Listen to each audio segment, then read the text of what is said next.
Thank you, Mr. Chairman. And Director Dunham, I would like to direct my questions to you.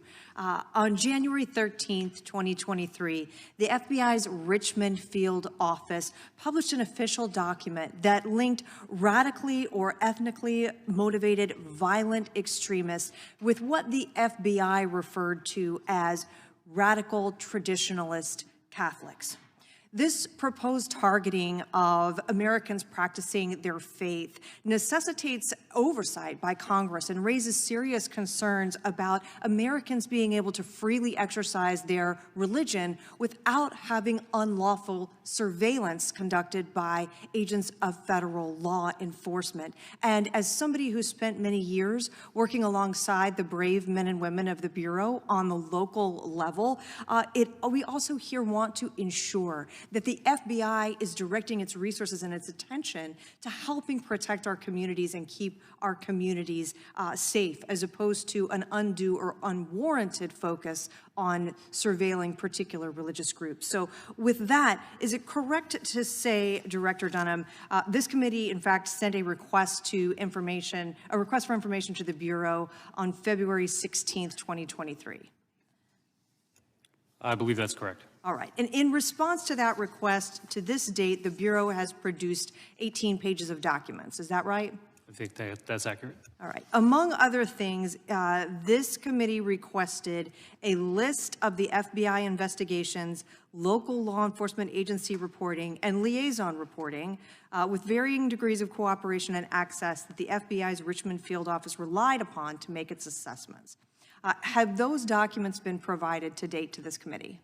We've not provided those documents. When will those documents be provided? I don't have a timeline for you yet. In my letter that we sent last week, I mentioned that there's an internal review going on to get to the bottom of a lot of these issues that you referenced, and I anticipate having ongoing dialogue with the committee and with staff, and we'll be able to provide more information once that review is complete. And Mr. Dunham, are you personally engaged in that review process? I'm not. Who at the FBI is engaged in that review process? I'll have to take that back. I believe it might be through our inspection division, but I'll get back to you on that. Right. And to this point, has the inspection division given you a date by which they will be producing these documents back to us? I don't have a date for you, but I'll get back to you on that. All right. Is it also correct that this committee requested a list of FBI employees involved in the drafting, reviewing, approving, or disseminating of the January 23rd, 2023 domain perspective entitled Interest of Racially or Ethnically Motivated Violent Extremists, Radical Traditionalist Catholic Ideology? We made that request to you as well. Is that right? That's correct. And to this point, have documents been provided in response to that request? We have not. Okay. When will those documents be provided to this committee? That's something that I'll take back and I'll get you information on. What I'll say is that some of that information may contain what we call non-SES employee information. That's something that through practice and policy we're more protective of our employees to avoid having them become targets of our adversaries for intel or operational purposes, to avoid them becoming targets of harassment, to avoid any limitations they may have. It's been the FBI's position that decisions that are made are best reflected, best explained by the executives who direct those decisions. I anticipate having... And certainly the FBI is capable of distinguishing between particular sensitive information it feels it needs to protect and that information which is something that is appropriate and necessary for us to engage in oversight, correct? I agree with that. And there are also multiple methods for producing and providing information to us that we've heard about, even during the course of this hearing, that could achieve both objectives of protecting the necessary identification information for agents who are out working in the field, but also ensure that as members of Congress, we have access to these vital documents to conduct our oversight, correct? Correct. All right. Now, the Bureau's interest in this potential threat appeared to be increasing as there was an upcoming election. Can you elucidate for us why it would be that this particular subject was something that became of interest to the FBI as an election was approaching?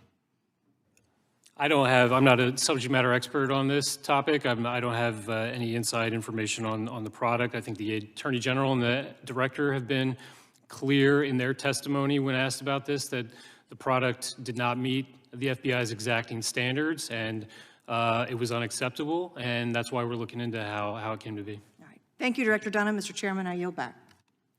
I thank the gentlelady. We'll start round two. I want to start by, just for the record, noting in response to some of the ranking member's allegations about sensitive material being made public, that the information that he alleges was improperly made public was actually provided by a whistleblower, and that information was made public legally and under a May 11th letter and a November 4th report. Will you give us the whistleblower notes? I'll take that under advisement. Let me go back to Ms. Bumpus. Ms. Bumpus, it's been well over a month since the committee's oversight letter about the FTC's rulemaking on non-compete clauses was sent, and explained in that letter the FTC lacks legal authority to promulgate this rule and is also running roughshod on federalism in a well-established area of state law. On February 28th, the FTC provided a written response and only 43 pages of notifications that schedule a variety of meetings. On March 7th, over 3 weeks ago, the FTC made a production of around 1,400 more pages of materials, but of that production, only about 100 pages were not already publicly available. And none of them have provided any insight as to the internal discussions that have led to this radical proposed rule. Understand that the FTC has said they'll produce materials on a rolling basis, but it's been more than a month since the FTC received this oversight letter and 22 days since the last production. When does the FTC expect to complete its production of responsive documents? Thank you, Mr. Chairman. I can't tell you when we expect to complete it. I can tell you that we're continuing to work on it, and we expect to make another production in April. We've reached out to your staff, and we hope to engage with them to learn more about your priorities. Well, it's well known that the FTC frequently seeks extensive information from private parties that it investigates. When those parties fail to produce what's required for the FTC to conduct its investigation, the FTC also seeks sanctions. In the FTC's response to this inquiry, most of what it's provided is already publicly available or otherwise incomplete. I find it quite remarkable and inconceivable that the FTC would tolerate such a production from parties under its own investigation. What should the committee take from the FTC's paltry production to date on this important matter? I hope the committee takes that we respect your oversight authority and that we'd like to be responsive, and we will look forward to continuing to work with you to get there. In its letter in response to the committee's oversight of the FTC's proposed non-competes rulemaking, the FTC said that a CFPB employee served a detail to the FTC and worked on the rulemaking. This CFPB employee, quote, led the team on a daily basis. He supervised the drafting of the notice of proposed rulemaking, ensured versions of the draft NPRM were circulated to the team and bureaus for their review, ensured versions of the draft NPRM were circulated to the Commission for its review, and oversaw any necessary legal research, end quote. This is an interesting and troubling development. It raises questions about former Commissioner Chopra's outsized remaining influence at the FTC. It is well known that Chair Khan was on Rohit Chopra's staff, and she gave jobs overseeing the competition and consumer protection missions, as well Chief of Staff and Chief Technologist to Rohit Chopra's other staffers.